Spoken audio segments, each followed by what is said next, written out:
So, hello, good morning everyone. So, meron po tayong sumada today guys.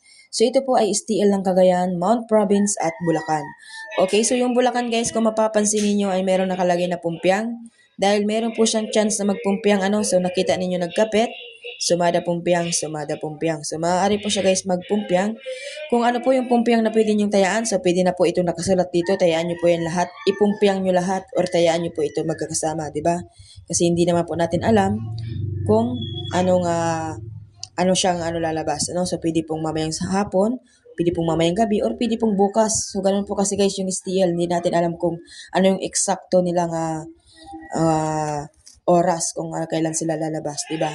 So, dito po guys sa STL ng Cagayan, so meron po tayong nakuhang sumada na 7, 3, 32, so 20. So, yung 7, explain ko guys, yung 7 ay galing po sa 25, sumada po yun ng 7. Tapos yung 3 ay galing naman po sa sumada ng 30, dalawang bis pong nag-30, sumada po yun ng 3. Dahil kung mapapansin niyo guys, nag-2, nag-4 at nag-5, inipit si 3, no? So, malaki ang chance na siya ay mag-3, So, yung 32 naman guys, ay galing sa sumada din ng 5, kasi nga sumada po yan ng 32. So, kung mapapansin din ninyo guys, nag-33, nag-34, so maaari din siyang mag-32 kasi walang 32. So, yung 20 naman ay galing po dito sa 2 dahil nag-30-30, so baka mag-atras guys, gawing 20, diba?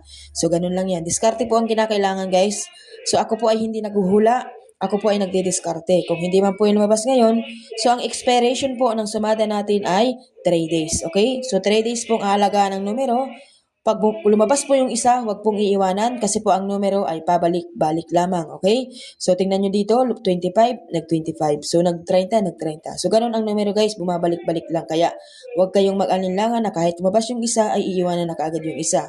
Okay, still ng Mount Province. So, mayroon po tayong nakuwang 3, 24, 9, 28. So, yung 3 guys, galing yan dito. Kitang-kita sa sumada ng 12, 21, 12. So, sumada yan ng 3.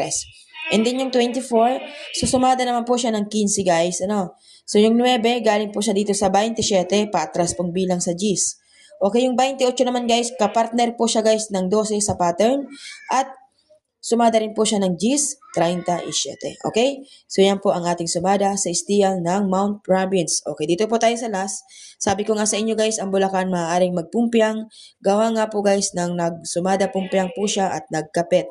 Okay, so ito naman po ay pumpiang in check.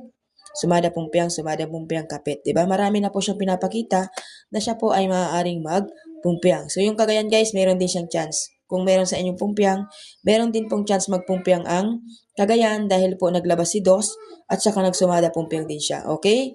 So, dito na po tayo guys sa Bulacan. 9, 22, 27, 26. So, tayaan po ang ating sumada.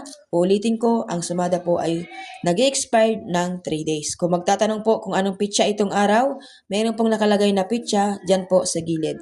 Okay? Good luck everyone. Have a nice day.